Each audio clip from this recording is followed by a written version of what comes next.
instructions for plugging in a surge protector. First, open the box. Remove the item. Untwist the twist tie so you can stretch out the cord. Good job. Now, if you notice, that's not a special plug outlet you need. That is just a cover. Take the cover off. Now, line up or unplug whatever you need to plug from the outlet.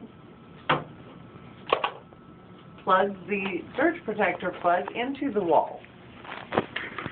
Press inward. There you go.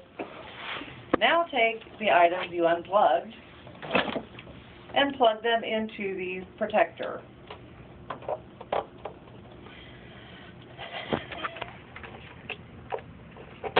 There's one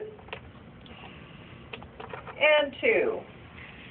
If it has a power switch, turn it on.